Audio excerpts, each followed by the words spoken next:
दोस्तों, हम कितनी भी मोटिवेशनल वीडियोस देख लें, हमारा मोटिवेशन और एक्साइटमेंट लेवल एक वक्त आने के बाद ख़त्म हो ही जाता है और एंड पे हम फिर वैसे ही करने लग जाते हैं जैसे हमारी हमेशा से नॉर्मली आदत होती है।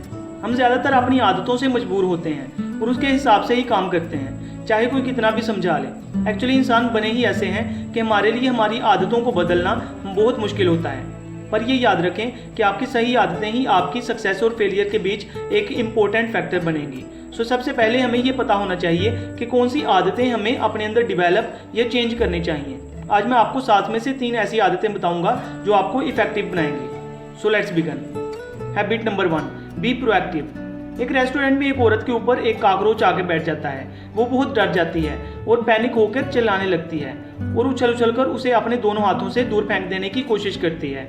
इतने में उसके हाथ लगने से काकरोच उड़कर दूसरी औरत पर जाके गिर जाता है और वो भी पैनिक होकर पहले वाली औरत जैसा बिहेव करने लगती है। ये देखकर पास खड़ा एक वेटर उनकी मदद करने जाता है। इधर उधर फेंकने में अब काकरोच वेटर के ऊपर आके बैठ जाता है, लेकिन वेटर पैनिक होकर चिल्लाने की बजाय सीधा खड़ा रहता है। काकरोच के अपने शर्ट पर चलने को अच्छे से ऑब्जर्व करता है और जब उसे कॉन्फिडेंट फील होता है तब वो काकरोच को अपनी उंगली से पकड़कर रेस्टोरेंट के बाहर फेंक देता है।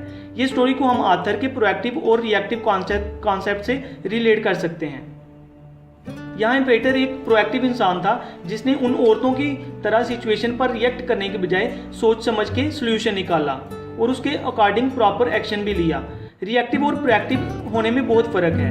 रिएक्टिव लोग हमेशा दूसरों को ब्लेम करते हैं। उनका मुल्क तरक्की नहीं कर रहा क्योंकि गवर्नमेंट अच्छी नहीं है, वो तरक्की नहीं कर रहे क्योंकि उनका बॉस अच्छा नहीं है, वो खुश नहीं है क्योंकि लोग अच्छे नहीं हैं, और अगर कुछ ना मिले तो वो अपनी किस्मत को ही ब्लेम करने लगते हैं। उन्हें लगता है कि चीज़ें कंट्रोल करना उनके हाथ में नहीं है, सब तकदीर और किस्मत का खेल है। सारी प्रॉब्लम्स बाहर से आ रही हैं, लेकिन असल में उनकी ये सोच ही सबसे बड़ी और मेन प्रॉब्लम है। वो आमतौर पर ऐसी बातें करते हैं, मैं कुछ नहीं कर सकता, क्या करूं, मैं बचपन से ही ऐसा हूं, वो मुझे बहुत गुस्सा दिलाता है। जबकि प्रोएक्टिव लोग अपनी फीलिंग्स का कंट्रोल दूसरों को देने के बजाय खुद संभालते हैं। वो अपने एक्शंस की 100% जिम्मेदारी खुद पे लेते हैं। हालात और किस्मत को ब्लेम करने के बजाय सिचुएशन को वो खुद कैसे बेटर कर सकते हैं इस बारे में सोचते हैं और एक्शंस लेकर उसे सही भी करते हैं। आप हमेशा उन चीज़ों पर फोकस करो जो आप चेंज कर सकते हो, ना कि उन चीज़ों पर जो आप चेंज नहीं कर सकते हो। Habit number 2, begin with the end in mind. ये हैबिट मेरे how to be powerful video में बताए एक लॉ से सिमिलर है, जिसमें मैंने हमेशा एंड गोल को याद रखकर स्टेप्स लेने का कहा था। अभी के लिए तसव्वुर करें कि आप एक जनाजे पे गए हो, लेकिन ये बाकी जनाजों से बिल्कुल अलग है, क्योंकि जब आप देखते हो तो आपको पता चलता है कि उस जनाजे में मैयत आपकी है और वो आपका ही जनाजा है। उस वक्त आप अपने लिए क्या क्या बोलना चाहोगे? ये एक बहुत ही पावरफुल क्वेश्चन है।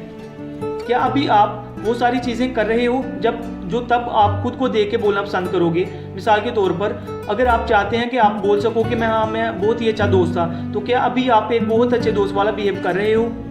अगर आप एक ऐसे इंसान की तरह याद रहना चाहते हैं जिसने अपनी ज़िंदगी में बहुत कुछ अचीव किया और दूसरों की बहुत मदद की, तो अभी क्या आप ऐसा कुछ कर रहे हो जिससे आप ये कह सकोगे?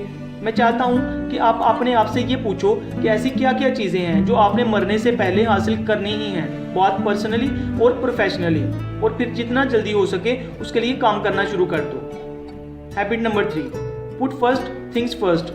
हमें जो काम सबसे ज़रूरी है वो काम सबसे पहले करना चाहिए। अब ये आदत बोलने को बहुत सिंपल है, पर सबसे मुश्किल भी यही है।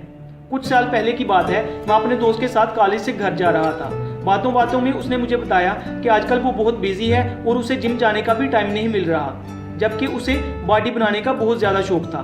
थोड़े टाइम बाद हमने रास्ते में देखा एक जगह बहुत ज़्यादा भीड़ जमा हुई थी। वहाँ कुछ आदमी लड़ रहे थे। मेरा दोस्त वहाँ रुक गया और मुझे भी साथ रुका लिया। फिर हमने वहाँ रुक के पूरी लड़ाई एंजॉय की। सब खत्म होने के बाद मैंने उससे कहा, ये सब देखने के बजाय तू घर जल्दी जाके जिम चला जाता। उसने हंस के कहा, छोड़ ना यार।